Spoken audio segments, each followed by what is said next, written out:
Bueno, como les decía, al finalizar el video anterior, es que otra de las causas por las cuales se pueden mantener los microorganismos en el aire es la inversión térmica, ¿sí? Donde se restringe el movimiento del aire hacia arriba, con lo cual se concentran las partículas de polvo y por lo tanto los contaminantes en la atmósfera, o digamos en la parte más baja de la atmósfera y por lo tanto más cercana a la Tierra.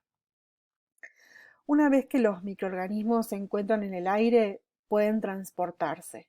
Como dijimos, su destino va a depender de las condiciones atmosféricas, como la humedad, las radiaciones UV, o digamos la capacidad de resistir esas radiaciones UV, la temperatura y las adaptaciones que puedan tener los microorganismos, que pueden ser las esporas o también pueden ser pigmentos. Después, si ustedes tienen ganas de buscar, hay algunos microorganismos que sus esporas tienen como adheridas vesículas de aire, o por ejemplo otras son como expulsadas desde alguna forma, desde una estructura, son expulsadas al aire y entonces así pueden, digamos, quedar liberadas y un poco a la suerte de donde el destino las lleve, por decirlo así, o si no tienen como membranas, que esas membranas se van tensionando hasta que, bueno, esto deja de soportar y, digamos, la espora se, se larga al aire. Son diferentes mecanismos que tienen distintos microorganismos. En esta diapositiva que les dejo pueden ver cómo se han encontrado organismos con un tiempo de supervivencia variable dependiendo de las características, pero fíjense que pueden permanecer desde minutos e inclusive hasta años. En otra de las diapositivas les dejo la cantidad o la concentración de esos microorganismos que pueden estar en el aire. Cuando queremos estudiar la calidad microbiológica del aire, debemos considerar que el aire es como si fuera una masa fluida, donde va a depender, o sea, no va a ser homogéneo en todas sus partes, sino que va a depender de turbulencias que haya, de contaminaciones más cercanas o más lejanas, de recovecos, digamos, de facilidad para el acceso o más dificultad. Entonces es como si fuera un río que va atravesando, por decirlo así, un edificio, por ejemplo, entonces se mete adentro de las habitaciones o se mete en los pasillos, entonces va a tener diferentes velocidades, diferentes cantidades o concentraciones de microorganismos dependiendo dónde esté, inclusive más cerca de la ventana, más cerca de un pasillo, si las ventanas están abiertas, cerradas, si hay viento, si hace calor, si hay humedad, etc.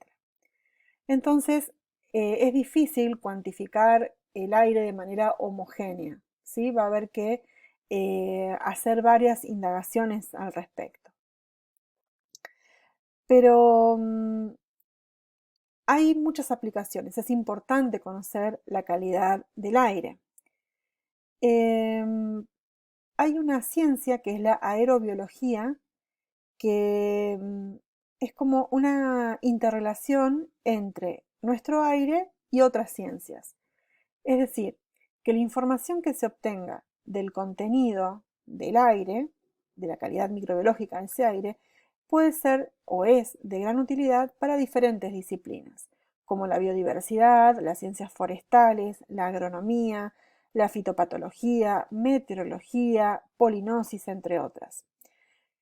Pero dada la importancia de la calidad del aire, algunos mecanismos de muestreo fueron diseñados para funcionar de manera similar al sistema de respiración de las personas y así poder obtener datos que sean de gran aplicabilidad, ¿sí? Por ejemplo, informar a la población sobre la calidad del aire. Ejemplo típico es en Santiago de Chile, por ejemplo, donde les va diciendo a las personas la carga de smog que hay, porque es una zona que está muy contaminada, o por ejemplo, en fitopatología, poder hacer un pronóstico con respecto a las enfermedades. Entonces, la presencia de un determinado material biológico en la atmósfera influye en la salud de las personas y por lo tanto es fundamental conocer su composición para la adopción de medidas preventivas. Los primeros estudios que se hicieron de los ensayos microbiológicos del aire fue dejar placas de Petri con medios de cultivo nutritivos abiertos por unos minutos. Entonces, los microorganismos, por más que son livianos, tienen un propio peso y van a tender a decantar. Entonces, si una placa de Petri, la cual tiene un agar nutritivo, la dejo abierta o la expongo al aire, en un determinado tiempo van a caer sobre esa placa diferentes microorganismos, como pueden ser hongos, bacterias, esporas, lo que fuera, y luego cierro esa caja de Petri y la llevo a incubar. Entonces, al cabo de un tiempo van a desarrollar colonias y yo voy a poder hacer un recuento. Ahora, este es un método barato, fácil de hacer, accesible, pero que carece de repetitividad, es solo cualitativo porque, digamos, solamente me va a dar como una especie de foto en ese momento, que era lo que había. Y otra de las cosas que tiene como desventajas es que las unidades formadoras de colonia no se pueden relacionar con un volumen determinado de aire. Si bien algunas bibliografías lo que hacen es como sacar el volumen de la columna de esa placa hasta el techo digamos, de donde se está muestreando, pero bueno, hay veces que no hay un techo, digamos, se hacen demasiado complejos los cálculos, no es bueno en cuanto a su repetitividad. Entonces da solamente la idea de una foto de cómo estaba la carga microbiana en ese momento que se hizo el ensayo. Entonces, otros de los muestreadores son, por ejemplo, muestreadores volumétricos de succión que se denominan, que está basado en el principio de impacto y es comúnmente utilizado. Se comenzó a poner a punto para la captación de esporas fúngicas en función del tiempo. En la actualidad se le han introducido algunas modificaciones que posibilitan la captación con una alta eficiencia del material biológico sólido y aerovagante, tanto de origen biológico como no biológico, en un rango que comprende desde el micrón hasta los 100 micrones. En realidad no es más que una especie de bomba que puede medir el caudal de aire forzado y que lo va a hacer, digamos, impactar sobre una superficie que va a tener un agar nutritivo. Lo bueno que tiene que digamos, este muestreador de impacto es que puedo por lo menos medir un volumen de aire. Entonces yo las determinaciones que haga las puedo comparar de un lugar al otro porque lo puedo decir por metro cúbico, por ejemplo. En este caso, el medio en donde se van a impregnar los microorganismos, las esporas o lo que fuera, es sólido. Pero hay otros que puede ser que la impregnación se haga en un medio líquido. Entonces, hago entrar aire forzado, también lo puedo medir con una especie de caudalímetro y lo saco por un costadito. Pero mientras tanto lo hice resuspender en un medio líquido o sí, en agua o en solución fisiológica o en agua peptonada. Entonces, puedo poner bolitas de vidrio como para mejorar la homogenización de ese líquido y luego lo que hago es hacer un análisis cuantitativo de este líquido. Entonces ahí voy a poder determinar qué tipo de microorganismos había en el aire, haciéndolo, digamos, impregnar en el líquido y luego midiendo o analizando ese líquido. Básicamente es lo mismo porque hago pasar aire forzado a un determinado volumen y lo hago, digamos, impactar sobre el sólido, que sería el agar que les mostré recién, o sobre un líquido y después tengo que analizar el líquido. Pero como les decía más temprano, es que los dispositivos que se utilizan para estudiar la calidad microbiológica del aire intentan simular el sistema respiratorio de las personas. Hay tres tipos, no todos son iguales, pero uno va a ser el aparato rotor, el aparato de Burkhardt y el de Anderson. Ya vamos a ver que tienen sus diferencias. El aparato rotor es, bueno, justamente es un aparato que va girando esta especie de arco invertido en U, y en estos brazos se cubren con tiritas pegajosas. Entonces esas tiritas, esto al hacerlo girar, em, sobre las cintas se pegan todas aquellas estructuras sí, o material biológico que esté presente en el aire.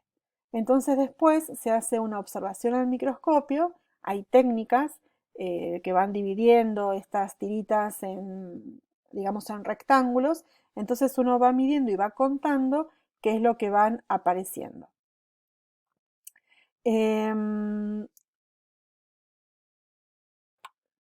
Otro de los aparatos es el aparato de Burkhardt. Este es un disco que va muy despacito y hace una sola revolución en 7 días. La superficie del disco es cubierta con una película adhesiva y las esporas o los microorganismos impactan sobre ella. Cuando el aparato se ensambla, el aire es succionado a alta velocidad dentro del tambor. Las partículas de aire impactan sobre una pequeña región del adhesivo, de manera que a los 7 días, cuando uno retira ese adhesivo, y se corta en secciones, que cada sección va a representar la hora y de cada día. Entonces, este aparato va a permitir distinguir la microflora que puede haber durante el día, durante la noche, y también, como es un tiempo de 7 días, se lo puede relacionar con las condiciones atmosféricas que, digamos, sucedieron en esos momentos. Otro de los aparatos es el muestreador de Anderson. Este es el que yo les decía que se parece bastante al sistema respiratorio, porque el aire es succionado desde arriba, también con la ayuda de un motor, y el aire fluye hacia abajo atravesando los cilindros. Estas pueden tener 7 u 8 unidades metálicas, y cada una de estas unidades metálicas vamos a ver que tiene una sección cada vez más pequeña.